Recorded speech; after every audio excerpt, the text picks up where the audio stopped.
পূর্ব সিকিমের একটি অন্যতম আকর্ষণীয় পর্যটন কেন্দ্র বাবা হরভজন সিং মন্দির, যা ভারতীয় সেনাবাহিনীর সাহসী সৈনিক ক্যাপ্টেন হরভজন সিং এর নামে উৎসর্গীকৃত, যিনি 23তম পাঞ্জাব রেজিমেন্টের সদস্য ছিলেন এবং মন্দিরটি তার নামেই প্রতিষ্ঠিত হয়েছে।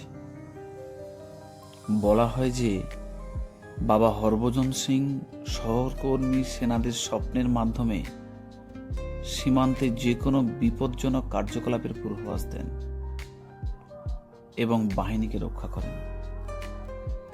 এই বিশ্বাসের কারণে তাকে ঘোস্ট সোলজার বা ভূত সৈনিক বলা হয়। কিছু মানুষ তাকে বলেন গার্ডিয়ান অফ স্পিরিট বা রক্ষক আত্মা।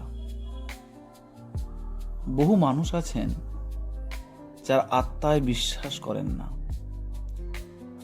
কিন্তু এই জায়গাটা আত্মা ও মানুষের মিলনের একটি পুণ্যভূমি।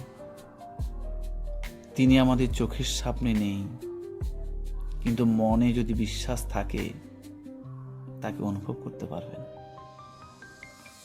আমরা তাকে মনের চোখ দিয়ে দেখছি, কিন্তু তিনি আমাদের দু চোখ দিয়ে দেখছেন। দারুণ একটা অনুভূতির ব্যাপার। ওনার মূর্তি ও বাংকারের সামনে গিয়ে যখন দাঁড়ালাম, গায়ের লোম খাড়া হয়ে গেল।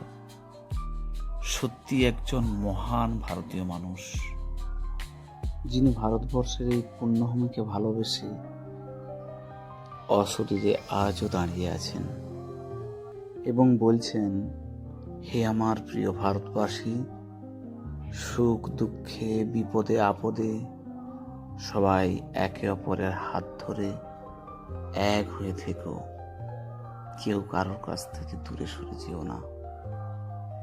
যিনি চলে গিয়েও যায়নি, আজও দাঁড়িয়ে আছেন, হয়তো বা আমার সামনে, হতেও পারে তোমার সামনে,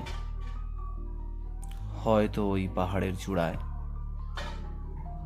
হয়তো বা ওই মেঘের উপরে। তিনি ছিলেন, আছেন, থাকবেন চিরকাল চিরদিন।